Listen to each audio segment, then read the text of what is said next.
Je vous reçois en fonction du lieu où vous recevez cette chaîne, cette vidéo, Charlie FR. Est-ce que, selon vous, vous qui nous écoutez dans la diaspora, au Cameroun, en Afrique, en Europe, ailleurs, est-ce que le Cameroun constitue, selon vous, un risque? La question s'est posée sur le plateau de STV où plusieurs panélistes sont passés, ont démontré que le Cameroun constitue un risque en 2025. Risque au plan économique, risque au plan des droits de l'homme, risque au plan politique, risque au plan géopolitique, risque sur tous les plans. Qu'est-ce que vous en pensez? Je voulais que vous écoutiez cette vidéo. Mais avant, likez, partagez, commencez à mettre les pouces, ça nous fait plaisir. Ça fait plaisir de voir que vous aimez ce que nous faisons. Merci aussi pour les messages que vous envoyez tout le temps, pour les commentaires. Merci de souscrire aussi. Merci beaucoup.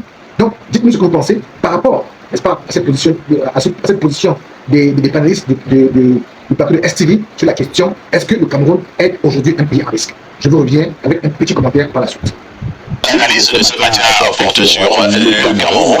Nous sommes dans le cadre de Vendredi Société. Le Cameroun est-il finalement un pays à risque? Et nous avons eu quelques prétextes que nous avons énumérés en début de ce programme. On constate que pour le cas du Cameroun, depuis un certain temps, beaucoup d'enlèvements, avec par moment la fin du mandat de rançon, et par moment également, on finit par tuer ces personnes qui ont été enlevées. Nous avons le cas de la jeune, je pense, c'est Manuela, du côté de l'université, qui a à peine 24 ans, qui a été enlevée finalement, qui a été tuée. Ses sangs ont été mutilés. Nous avons le cas des crimes rituels depuis un certain temps qui ont véritablement repris le service. Nous avons des féminicides.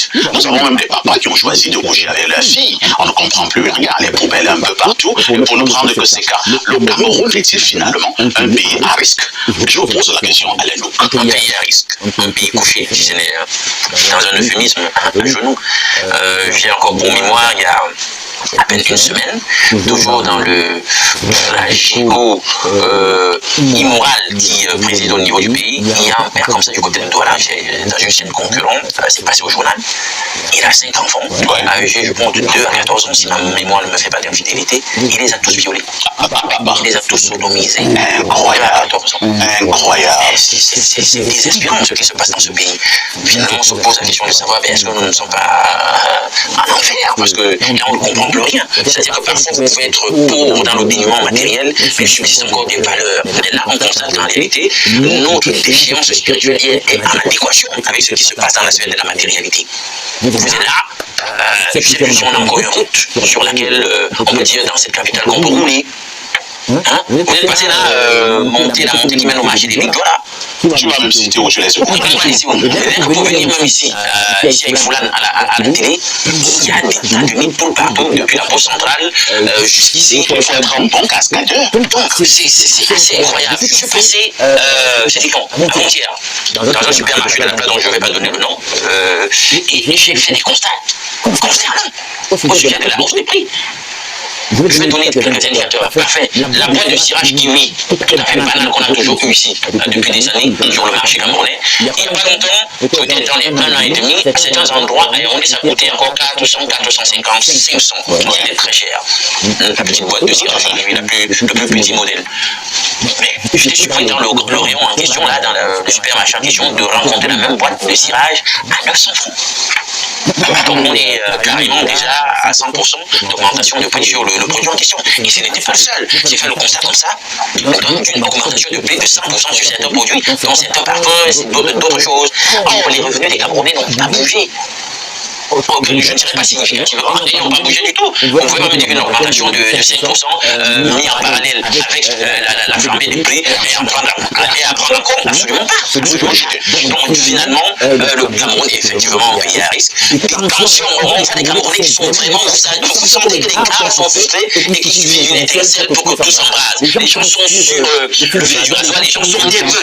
Lui, il ne veut rien, le placard peut s'éclater, etc. On frappe sa femme, on prend son mari, vous savez aussi, on ne peut pas non combattre des féminicides. Il y a quelques semaines, c'était du côté de Douala, je pense qu'il y a une dame comme ça qui a brûlé son petit ami pour une histoire autour de la jalousie.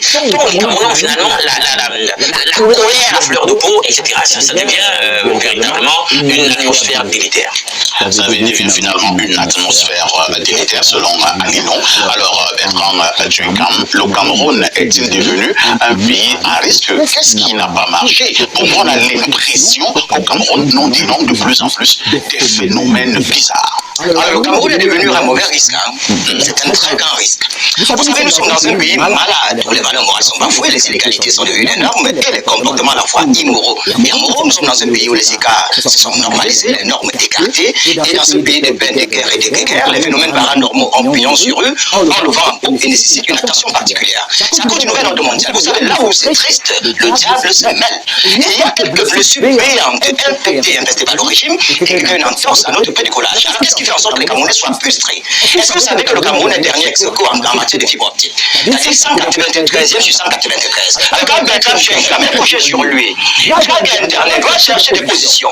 Je me rappelle dans mon village récemment, quelqu'un a été mordu par un serpent parce qu'il cherchait le réseau sur un arbre, il a été mordu par un scorpion et d'autres par des serpents. Vous êtes le dernier ex-aequo en matière de fibre optique. Vous ça crée des frustrations, des psychoses. Est-ce que vous savez par exemple qu'en matière de transport, nous sommes en arrière? C'est presque dernier ex-aequo. Regardez par exemple le train de la mort dans lequel nous roulons. Le train de 1940. Au Sénégal, aujourd'hui, on a des TER. Est-ce que vous savez que le Sénégal est en train de construire une nouvelle capitale? Djamnadio. On a une TER qui quitte Dakar pour Djamnadio. Mais nous, on a des trains de 1940, des trains de la mort. On porte des êtres humains comme des marchandises et on sait ce qui s'est passé récemment. On le traite un peu comme de la racaille et ça crée une psychose. C'est pour ça que vous voyez, les gens sont traumatisés, les gens sont malades. On va maintenant sur la compagnie aérienne. Vous avez une compagnie aérienne? Non, on n'en a pas. On n'en a pas parce que c'est un Merco. Je ne vais pas citer le nom parce que je ne me souviens pas, mais c'est quand même que cette compagnie ne va pas parler encore. Vous ne pouvez pas arriver à Paris avec telle chose. C'est un peu dans le même pays où nous sommes. Pour aller à Marois, il faut mettre 3 jours de route. Comment est-ce que vous allez arriver à Marois? Ne pas être traumatisé parce que vous avez vu en route. Pas la tristesse, la route et tout et tout et tout. Est-ce que vous savez que du côté du Maroc, déjà, il y a déjà des TGV. C'est-à-dire que tu peux quitter Casablanca à Gati en 2 heures de temps, 596 km/h. C'est ça aussi, le temps, c'est de l'argent. Et pour aller à Maroua, quelques enclavés de Yaoundé, on a juste à près de 800 km, il faut faire 3 jours. Cher ami, ce n'est qu'au Cameroun, c'est une psychose, c'est ça qui nous dérange. Venez par exemple au transport terrestre. Est-ce que vous savez que nous avons les routes les plus meurtrières du monde? 3000 morts sur nos routes. On a même créé le triangle de la mort. Yaoundé, Douala, Douala, Bafoussam, Yaoundé. Même ils ont accepté, ils ont dit oui, c'est le triangle de la mort. 3000 morts selon l'OMS. Comment est-ce qu'on peut s'arranger pour les routes, les villes les plus grandes de notre pays et ne construire que des axes lourds? On a des échangeurs simplifiés. On ne fait rien du tout. Les gars sont frustrés. J'étais récemment à Douala, il fallait prendre un cargo pour traverser le Comalé du côté de Bonapiri. J'étais là, il fallait voir comment la misère était dans la voiture. Tu sentais la pauvreté, la souffrance. Les gens étaient là, on va leur faire comment? Parfois, certains pouvaient même mourir. Il ne faut pas souvent regarder les gens aller au désert et prendre des bureaux de fortune pour les revoir. Ils n'aiment pas le pays, ils aiment le pays. Est-ce que certains peuvent se suicider autrement que de vivre dans un tel merdier? Regardez maintenant, prenez par exemple le cas, par exemple, sur le côté politique. On a fermé quelle enquête au Cameroun? On ouvre toujours les enquêtes, on ne referme jamais. Puis tu es le mimomane. On a fermé les enquêtes. L'assassinat par exemple de Martinez Oko. Vous connaissez une enquête qui était refermée? Non, on ouvre les enquêtes. Le chef d'État a pris ça sur lui. On n'a jamais refermé les enquêtes, ça dérange toujours. Parce que quand on ouvre les enquêtes, il faut les refermer pour faire plaisir aux gens. Quand vous ne les refermez pas, ça laisse un peu comme s'il y avait peut-être quelque chose qui n'allait pas du tout. Regardez par exemple comment notre pays est privatisé. On a pris la société de souveraineté nationale. Moi, depuis 3 semaines, là, pas mal au Quand tu ne peux pas te laver, comment tu dois faire des zombifiés? Tu mettrais à l'aise comment? Mais c'est difficile, vous verrez, mais on a le verrou jaune de sérieux. On ne peut pas être la deuxième réserve hydraulique en Afrique après la République démocratique du Congo. Sur 58 départements, 52 sont baptisés par les eaux, et on n'a pas d'eau curieusement. On a par exemple le département du Fournier, le département du Vaud et la bourgeoisie unité. On n'a pas d'eau, ça laisse un peu à désirer. Est-ce que vous savez que par exemple le Rwanda, qui n'a même pas l'accessibilité à l'eau, les meilleures universités, tout. On avait des compagnies aériennes, autant de M. Amadou Aïdjo qui n'avait que le CEP, on avait carrément un avion présidentiel qu'on appelle le Pélican, on avait la mer qui faisait le prestige de notre pays. Regardez un peu notre pays qui est gangréné, l'immobilisme politique, la corruption, l'avarisme, la promotion canapé, l'opportunisme, une dictature qui ne dit pas son. Dans un pays où il n'y a pas d'alternance, on peut pas par exemple à 85 ans. J'étais à la Réunion l'autre jour, il a même uriné sur lui, il n'est même plus cohérent avec lui. Mais même vous parler à la Réunion, il a donné mon avis parce qu'à cet âge, tu comprends qu'il s'entremêle. Il ne peut même pas te vendre le terrain parce qu'il te vend seul. Je vais carrément dire que tu l'as fouillé parce qu'il est déjà comme un enfant de 5 ans. On nous fait croire au 21e siècle sur la planète Terre que des personnes moyenâgeuses que nous respectons, non pas des soirs, nous parlons de la même chose. Nous sommes en train de parler de la même chose. Vous avez dit tout à l'heure que le Cameroun est-il devenu un pays à risque parce que vous avez parlé de quelques phénomènes qui ont pignon sur eux, les chiens qui manquent déjà parce que les chiens errants, il n'y en a plus dans nos rues. On a des feux de sexe parce que ça nécessite que je vois qu'il n'y a plus de chiens errants pour des raisons occultes. Il n'y a plus de fous dans la rue. Trouver les cheveux de l'albinos, ça devient très difficile. Il y a encore des gens qui vont des marabouts à n'en point fini. Il faut comprendre que le diable ne se mêle que là où c'est triste. Qu'est-ce que tu peux expliquer que sur 10 000 congrégations religieuses au Cameroun, à peine 40, donc là, on l'a comment? Ça veut dire que le régime du renouveau a tout fait pour nous distraire. Si vous avez 500 francs dans vos poches, si le Parlement n'arrache pas cet argent, alors le pasteur le fera. C'est un piège. On est dans un cinéma de déjà. Merci, Bertrand. On va checker dans le déjà. Bertrand va faire un secret. Quelqu'un va chercher ses clés ici. Alors, Rodrigue, le Cameroun est devenu un pays à risque. C'est vrai que Alain Douk a développé tout à l'heure, que ce soit même maintenant également Bertrand Drinkham, il a parlé de cette affaire de vol de sexe. Je ne sais pas. Je n'ai jamais parcouru tous les pays du monde entier, mais je n'ai jamais suivi que dans un pays il y avait ce genre de choses. Et tu as peur de saluer ton voisin ou ton frère, tu as peur de voir ton sexe aller en éclat. C'est ça le Made in Cameroun. C'est ça, je n'ai ici. Est-ce qu'on est maintenant tu n'es pas arrivé? C'est vrai que quand on va à ta chaîne, tu le vois sur moi j'appelle les Corées. En écoutant Bertrand peut vider le pays, je passe en façon de présenter les choses. Parce qu'en l'écoutant, vous avez envie tout de suite après l'émission de chercher votre passeport. Voir comment sauver votre pays. 4,5 millions de Camerounais à l'extérieur. C'est comme si nous étions dans un environnement totalement exposé. Bon, pas fait ici pour répondre à votre question. Je pense que ce serait un peu trop violent et brutal de présenter le Cameroun comme un pays à risque. Parce que vous savez, la communication est une force. Tout à fait. Voilà, nous sommes écoutés à l'extérieur.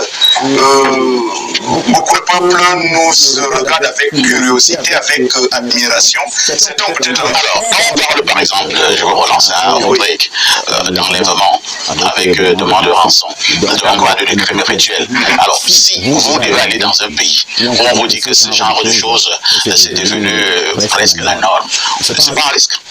Bon, pas ici, ce sont des dérives qui... Mais aussi ça dans beaucoup de pays, ce sont des Nigériens, il y en a un peu partout. Attendez, ce sont des dérives qui inquiètent. Mais maintenant, quand on parle de risque, le risque peut donner l'impression qu'il n'est pas bon pour n'importe qui d'être au Cameroun. Alors, si vous voulez aller actuellement du côté du Mali, et qu'on vous dit qu'il y a un phénomène là-bas qui a cours, c'est que quelqu'un peut te toucher, ton sexe disparaît. Est-ce que c'est pas un risque?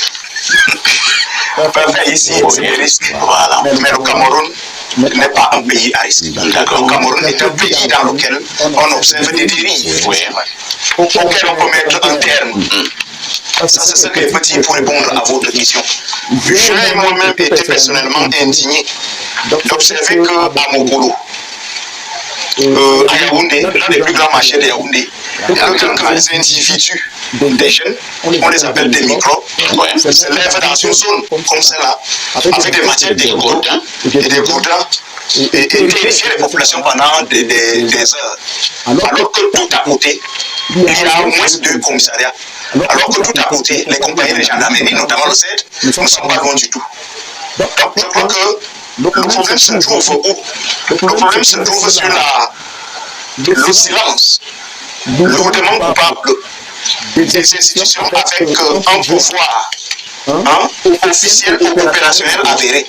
C'est ce silence qui dérange. On a parlé tout à l'heure de la mentalité des avocats. Lorsque on voit du côté des avocats, du côté de la police, du côté de la gendarmerie, vous vous plaignez tout de suite contre un individu sur qui vous avez mis la main parce qu'il a posé un acte fortement répréhensible.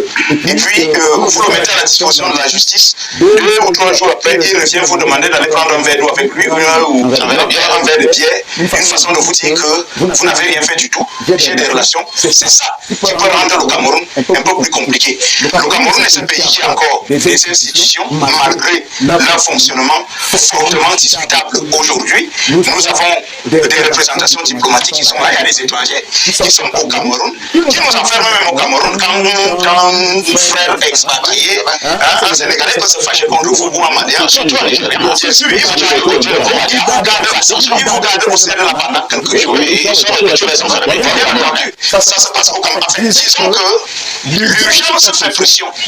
Il faut que la gouvernance, la gestion des affaires publiques dans notre pays tienne effectivement compte de multiples aspirations du peuple. Parce qu'en fait, le prétexte de l'existence des institutions c'est le peuple et uniquement le peuple. Si vous vous occupez des institutions et que ce n'est pas pour satisfaire le peuple, vous n'avez pas à être là. Vous êtes un commissaire de police, un commandant de brigade, vous ne servez à rien du tout. Si au niveau de votre territoire, c'est la délinquance, c'est l'insécurité, c'est des crimes et autres. Mais il y a des gens qui disposent des moyens importants pour pouvoir faire leur boulot, pour pouvoir faire leur travail. Et je pense que le pouvoir gagnerait à sévir. Ce n'est que par ces moyens-là que nous pourrons réhabiliter la grandeur de notre nation et rassurer d'abord le peuple et puis ensuite nos partenaires et amis.